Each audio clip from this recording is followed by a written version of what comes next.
Hello दोस्तों, KP college के online classes में एक बार फिर से आप सभी का स्वागत है। आज हम फिर मिल रहे हैं नए चैप्टर के साथ नए वीडियो में। तो आज का हमारा चैप्टर है चैप्टर नंबर 14, कल्पना का विकास, यानी कि डेवलपमेंट ऑफ इमेजिनेशन, कि बालकों में इमेजिनेशन का विकास किस तरीके से होता है, वह किस तरीके से स्टेप बाय स्टेप सोचना प्रारंभ करते हैं। तो उसमें सबसे पहले हम देखेंगे कि कल्पना की परिभाषा क्या होती है, कि कल्पना को हम शब्दों के रूप में किस तरीके से समझ सकते हैं। तो सबसे पहले जब कोई व्यक्ति अपने विगत अनुभवों यानी पास्ट के जितने भी एक्सपीरियंस हैं, अपने विचारों मतलब कि अपने जो थॉट्स होते हैं और ज्ञान के आधार पर कोई नवीन सृजन करता है, मतलब कोई भी व्यक्ति अगर अपने जितना भी पास्ट का एक्सपीरियंस है उसको अपने जो उसके थॉट्स क्या है और उसका नॉलेज कितना है, इन तीनों के साथ अगर वो तीनों को मिलाकर कोई नई चीज़ का निर्माण कर रहा है या फिर अपनी जो जानकारी होती है उसको कम या ज़्यादा कर रहा है या फिर उन्हें पुनः संग्रहित करके एक नया रूप देता है, यानी कि कल्पना क्या होती है, इमेजिनेशन वह होती है जिसमें कोई व्यक्ति अपने पास्ट का जितना भी एक्सपीरियंस है, प्रेजेंट में उसके पास जितना भी नॉलेज है, उसके विचार किस तरीके से है, इन सभी को मिलाकर अगर वो नवीन चीज़ का निर्माण कर रहा है, नई वस्तु का निर्माण कर रहा है, या फिर प्रेजेंट में उसके पास जितना नॉलेज है उसको कम या ज़्यादा कर रहा है, या फिर इन सभी को जोड़कर वह पुनः नई वस्तु का निर्माण कर रहा है, तो यह कल्पना कहलाती है। तो ये क्या होती है, इमेजिनेशन होती है। तो ये सब कल्पना इमेजिनेशन कहाँ चलती है, हमारे माइंड में चलती रहती है। मतलब हम कुछ ना कुछ सोचते रहेंगे, पुरानी चीज़ों को याद किया, अभी हमारे पास जो नॉलेज है उसको भी इसमें ऐड किया, फिर उसके बाद हमने नई चीज़ का निर्माण किया। तो ये क्या होती है, क्रिएटिविटी हो गई। अगर हम उसको रियल लाइफ में यूज़ कर लेंगे, अगर उसे रियल में प्रदर्शित कर लेंगे तो वो क्या हो जाती है, वो क्रिएटिविटी हो जाती है। लेकिन अगर हम उसे सिर्फ इमेजिनेशन तक रख रहे हैं, सिर्फ चिंतन कर रहे हैं, थिंकिंग कर रहे हैं, तो वो क्या होगी, कल्पना होगी। फिर उसमें आगे देखते हैं कि कल्पना के साथ साथ और भी कई वर्ड्स हम लोग सुनते हैं, जैसे चिंतन है, प्रत्यक्षीकरण है, स्मृति, मेमोरी है।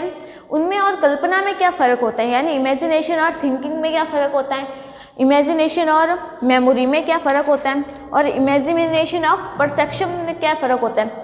तो उसमें हम सबको स्टेप बाय स्टेप एक के बाद एक देखते हैं। तो सबसे पहले हम लोग देखते हैं कल्पना और चिंतन में क्या डिफरेंस होता है। तो कल्पना और चिंतन में अंतर,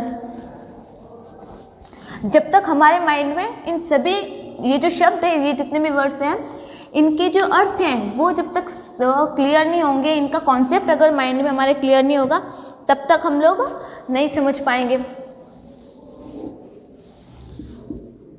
ये हो गई कल्पना, इमेजिनेशन, और फिर दूसरी तरफ है चिंतन।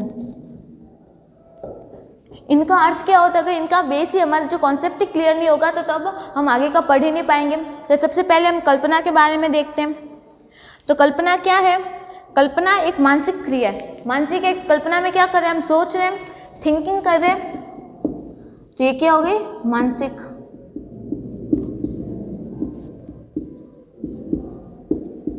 मानसिक क्रिया। अब इसका अगर कोई एग्जाम्पल ले लो, जैसे कि कमरे में फर्नीचर को सजाना है, दीवारों पे चित्रों को लगाना है, और व्यक्ति क्या करता है, इन सभी को अपनी कल्पना मतलब अपनी इमेजिनेशन के अनुसार सुंदर तरीके से सजा सकता है। यानी कि कल्पना में हम एग्जाम्पल ले सकते हैं कि कोई व्यक्ति है, जैसे कोई कमरा हो गया, अब उस व्यक्ति को क्या करना है, उस कमरे को सजाना है, उसके पास क्या है, अच्छे अच्छे फर्नीचर भी है, सारा सामान भी है, फोटो फ्रेम वगैरह सब कुछ है। अब उसको दिमाग क्या लगाना है कि मैं किस चीज़ को कहाँ पे व्यवस्थित करूँ कि ये अच्छा दिख सके, ये कमरा सुंदर हो जाए। तो इसके लिए वो क्या करेगा, इमेजिनेशन करेगा, वह सोचने लगेगा कि हाँ मैं इस फ्रेम को अगर इस तरफ लगाऊंगा, इस सोफे को, इस फर्नीचर को मैं इस तरफ रखूँगा तो ये कमरा और ज़्यादा अट्रैक्टिव हो जाएगा। ठीक है, तो ये क्या कर रहा है, वो अपने माइंड में इमेजिनेशन कर रहा है कि वह इस कमरे को और सुंदर किस तरीके से सजा सके। इसके लिए क्या करता है, वह चिंतन कर रहा है। तो ये कैसी प्रक्रिया हो गई, मानसिक क्रिया हो गई।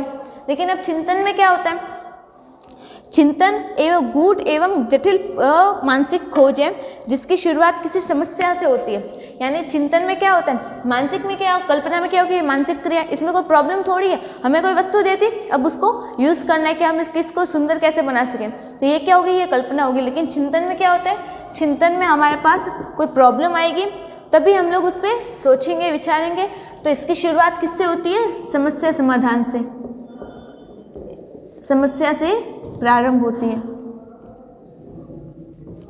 तो चिंतन किससे प्रारंभ होता है, समस्या से प्रारंभ होता है। फिर उसके बाद है अगला पॉइंट हो जाएगा कल्पना का संबंध विचारों के स्वतंत्र साहचर्य से होता है। यानी कि ये जो हम कल्पना करते हैं ये कैसी होती है, ये स्वतंत्र होती है। तो चिंतन कैसा होता है, चिंतन समस्या से प्रारंभ होता है, यानी हमारे पास प्रॉब्लम है तभी हम सोच रहे हैं, तभी हम चिंतन कर रहे हैं। तो ये स्वतंत्र था, तो ये कैसा हो जाएगा, अस्वतंत्र, यानी परतंत्र होता है। ये हमें सिर्फ इस समस्या के इर्द गिर्द सोचना होता है, हम इससे दूर नहीं जा सकते, है ना। तो चिंतन हम कब करते हैं, समस्या के चारों तरफ, समस्या के अधीन होकर करते हैं। लेकिन ये जो कल्पना होती है ये स्वतंत्र होती है, इसकी कोई लिमिट नहीं होती। इसके अंदर और लिख सकते हैं, इसमें लिमिट होती है और ये क्या होती है, लिमिटलेस, ये लिमिटलेस होती है। फिर उसके बाद आगे है कल्पना का स्तर चिंतन के स्तर से निम्न होता है और कल्पना का स्तर चिंतन के स्तर से ऊंचा होता है।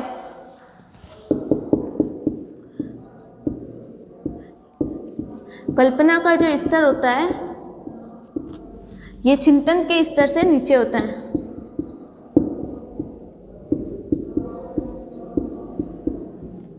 स्तर से नीचे, तो ये कैसा हो जाएगा, ये ऊपर होता है। फिर उसके बाद है शब्द प्रतिमाओं के बिना कल्पना नहीं हो सकती। यानी मतलब हमें कल्पना करने के लिए, इमेजिनेशन करने के लिए क्या होने चाहिए, हमारे पास शब्द होने चाहिए। जैसे हमने एग्जांपल लिया था कमरे को सजाना है, तो हम क्या करेंगे, अगर मैं इस फ्रेम को इस दीवार पे लगाऊंगा, इस फर्नीचर को मैं इस तरफ रखूंगा, तो ये कमरा और ज़्यादा अट्रैक्टिव हो जाएगा। तो हमने क्या किया, शब्दों का यूज़ किया। तो कल्पना में किसकी ज़रूरत होती है, शब्दों की। लेकिन चिंतन करने के लिए क्या करते हैं, हम सिर्फ सोचते रहते हैं इस समस्या को। जैसे हमारे पास कोई प्रॉब्लम है, उसको सॉल्व करना है, तो उसके लिए हम क्या करेंगे, हम सिर्फ सोचते रहेंगे, मन ही मन थिंकिंग करेंगे, लेकिन हमारे पास कुछ शब्द होंगे नहीं। तो इसमें क्या होती है, शब्दों की ज़रूरत नहीं होती।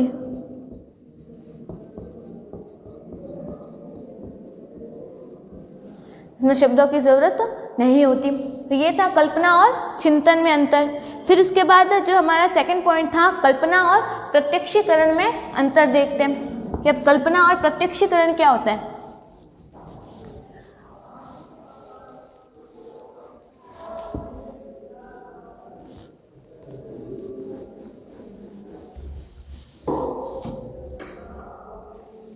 कल्पना और प्रत्यक्षीकरण,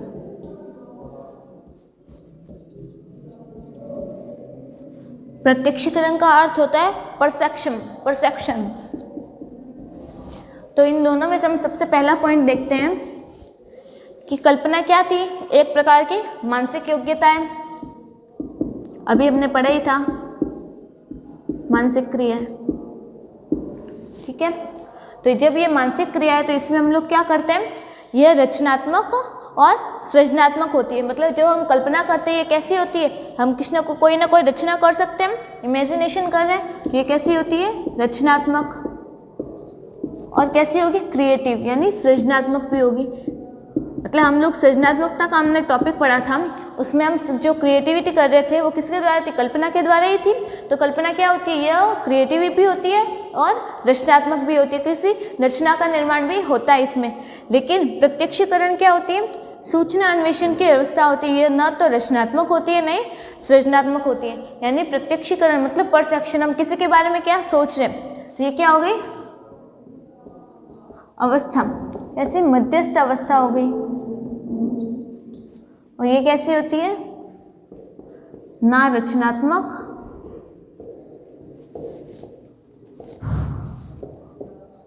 और ना सृजनात्मक। फिर दूसरा पॉइंट हो जाएगा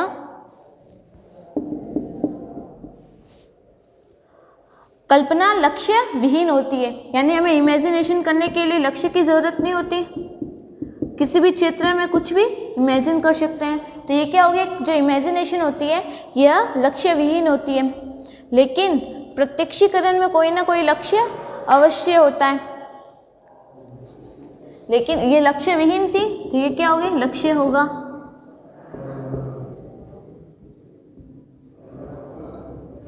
ये क्या होता है, ये लक्ष्य केंद्रित होता है। फिर उसके बाद अगला है कल्पना का वास्तविकता से कोई संबंध नहीं होता या फिर हो भी सकता है। मतलब हम जो इमेजिन कर रहे हैं, हम जो भी इमेजिनेशन कर रहे हैं वह रियलिटी भी उसमें हो सकती है और नहीं भी हो सकती। कभी कभी क्या होता है, हम जो इमेजिन कर रहे हैं वो बिल्कुल रियलिटी होती नहीं, उसमें दूर दूर तक जैसे ऐसा कुछ हो ही नहीं सकता। लेकिन कभी कभी क्या होता है, जो हम रियलिटी में जो हम सोच रहे हैं, जो भी इमेजिन कर रहे हैं वो रियलिटी में भी हो चुका होता है, हमें ऐसा फील होता है, ऐसा महसूस होता है। तो इमेजिनेशन में क्या होता है, वास्तविकता होती भी है और नहीं भी होती। मतलब कभी कभी ये वास्तविक होगा लेकिन कभी नहीं होगा। लेकिन जो हमारा जो परसेप्शन होता है, हम किसी के बारे में क्या सोच रहे हैं तो वो क्या होता है, वास्तविक होता है, वो रियलिटी होती है। तो प्रत्यक्षीकरण होता है वास्तविक। फिर उसके बाद जो अगला अंतर है, कल्पना में तर्क का अभाव होता है। मतलब जब हम कोई इमेजिनेशन कर रहे होते हैं तो उसमें हम तर्क वितर्क नहीं कर सकते, क्योंकि वह सिर्फ एक व्यक्ति के बारे में होता है। जैसे मैं इमेजिनेशन कर रही हूँ तो वो सिर्फ मैं कर रही हूँ, तो मैं सोचते समय, इमेजिन करते समय किसी और से बातचीत नहीं कर सकती, किसी और के साथ तर्क वितर्क नहीं कर सकती। तो इसमें क्या नहीं होता, तर्क नहीं होता, तर्क का अभाव होता है।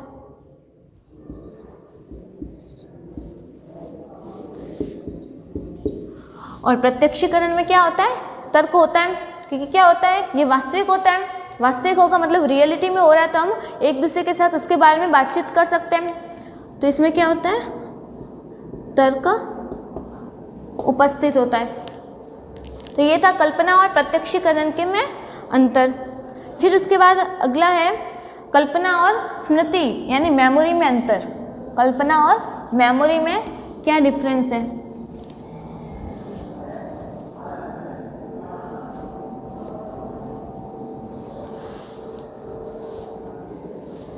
स्मृति, मेमोरी, याददाश्त, जो भी कह सकते हैं। तो सबसे पहले क्या हो जाएगा, कल्पना में हम पास्ट के जितने भी एक्सपीरियंस होते हैं उसको एक नया रूप देते हैं। कल्पना की जो हमने डेफिनेशन स्टार्टिंग में पढ़ी है वो भी यही है। तो कल्पना में क्या करते हैं, जो विगत अनुभव होते हैं, पास्ट के एक्सपीरियंस,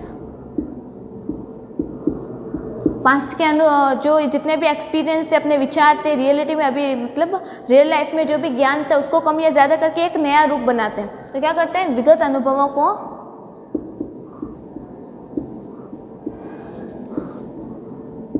नया रूप देते हैं। तो वो क्या होती है, वो कल्पना होती है। लेकिन मेमोरी में क्या होता है, व्यक्ति के जीवन में जो कुछ भी सीखता है, अनुभव करता है, उसका कुछ अंश उसके मस्तिष्क में संग्रहित रहता है और उस भाग को याद करने पर वह पुनः ताज़ा हो जाती है। तो वो स्मृति होती है। मतलब ये किससे संबंधित होता है, रियलिटी में कुछ भाग संग्रहित हो जाता है। मतलब रियल लाइफ में जो कुछ भी हो रहा है वो अपने माइंड में स्टोर हो जाता है और जब हम उस चीज़ के बारे में याद कर देते हैं उसका जो पूरा सीन है वो हमें याद हो जाता है। तो वो क्या होती है, वही हमारी मेमोरी होती है। फिर है कल्पना सृजनात्मक और रचनात्मक होती है। ये तो हमने देखा ही है अभी, ये सृजनात्मक भी होती है और